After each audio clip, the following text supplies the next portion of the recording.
Today I'm going to teach you how you can create this throbbing heart cloud animation inside of Premiere Pro. Let's go.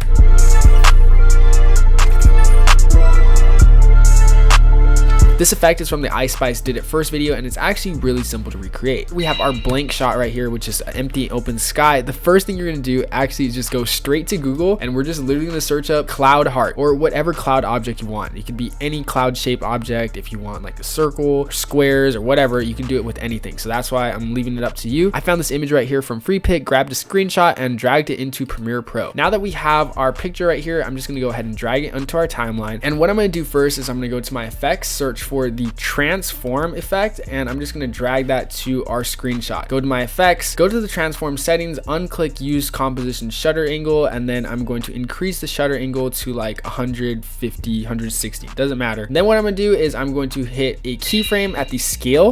It doesn't really matter where you do this, by the way. I'm doing this like anywhere on the image. I'm going to go 1, 2, 3, 4 frames after, and then I'm going to decrease the scale to around 80, and then I'm going to go 1, 2, 3, 4 frames after and increase it back to 100. So like that, boom, there you go. And now if you play that out, we have this nice throbbing heart animation effect. And one way to make this animation smoother is I'm going to hit the drop down on scale, select all these keyframes, right click them and click Bezier. And now made this more smoother, more natural like animation. And then what I'm gonna do is I'm just gonna drag those to the very beginning, hold Option or Alt if you're on PC, and we're just going to duplicate those 3 keyframes for as long as your image is. And I'm gonna do this about like 4 or 5 times. And now if we play that out, we have this nice throbbing heart animation effect. Honestly, it looks pretty cool, really natural, and it's super easy to make. I'm gonna trim it down to my clip timeline right here. And now what I'm gonna do is I'm gonna go to my Lumetri color, and I'm just gonna bump a couple colors, hit the drop down on basic color correction. Now, whatever color you want your cloud to be, I want it to be pink to match the video. So I'm gonna just turn up the tint literally. And then I'm going to increase the contrast a bit. I'm going to turn down my highlights and increase my shadows a bit as well. So we're gonna increase the shadows, and then also your blacks, turn those all the way down so the image is, all the blacks are just as dark as possible. Now it's time to go back to our effects, and we're just going to change the blending mode to screen, and boom, there you go. Now we have our heart like actually applied on our video. Let's go ahead and scale it down and just reposition it where we want it in the sky right here. One important thing is the darker your sky is, the better it is to see your cloud objects. So even if you have a bright daylight shot, try to optimize your color grading so that you have a darker sky shot, possibly using a vignette to just make it more stand out so you can see those cloud animations. I just rescaled it, rotated it, and now let's go ahead and duplicate it for the other side. Hold Option or Alt and drag up on that image. Then what I'm going to do is I'm just going to go ahead and trim the first couple frames of it and drag it down so that we have an offset on the heartbeat. So that way both of our heartbeats are like on a different beat, and then I can just go ahead and reposition that to the other side, adjust the rotation and scale as well. And of course, one other way you can make it more realistic is by adding a mask. So you can just go ahead and duplicate our bottom layer by holding Option or Alt and dragging up. And then what I would do is I'm just going to go to my opacity keyframe. I'm going to zoom out, and I'm just going to create a very, very rough mask around this building right here, just like that. Boom, there we go. And then I'm just going to go ahead and invert that mask, and let's turn up the feather a bunch as well. So there we go. I'm going to drag our first heart layer above that mask as well so we can see that one as well. And there you have it, a throbbing heart cloud animation effect, and one looks like it's behind the building. Just duplicate this as many times as you would like. One other last thing I'd recommend doing to just take this effect to the next level is adding some camera shake. So I'm just going to go ahead and go to my library, add a new adjustment layer right here. And we actually have this preset pack from our store, 11%.net, which I love to use on any effect. And I just go here, I search up shake it up, and we have a shake zoom out 2, and I apply that to adjustment layer, and it just adds this crazy like insane camera shake to whatever effect you have. That's like really heavy. What I could do to lessen it is extend the adjustment layer and then apply that as well, and let's drag it to the very end of the clip. So there you go. Now we have some heart animation effects with some camera shake. Another thing I like to do is I just like to cut it sometimes abruptly. I'm gonna go back to my library, drag in another adjustment layer, and I'm gonna trim this one down to about like, let's do 8 frames ish on both ends like that. And then I like to go ahead and apply a hit 1 flash effect, which is from our Shake It Up V2 pack, which is probably one of my favorite preset packs that I've ever made this year. And boom, there we go. We have this like crazy like flash, and then goes back to the original effect. I actually almost forgot, we also even have this 3D chrome assets pack, which has like these floating hearts, which is literally like this effect. So you can just go ahead and if you wanted and drag those on as well, then apply an ultra key effect right here, key out the green, and I would put that under the camera shake, and we have some nice like chrome hearts as well. So I don't know, just cool stuff that you can do with it. Anyways, if you want to check out these packs, they're all linked below in the description. Thanks again so much for watching. If you had any questions, comments, or concerns, please be sure to leave a comment down below. Love to hear what you guys have to say. And with that, I'll see you guys in the next tutorial. Peace.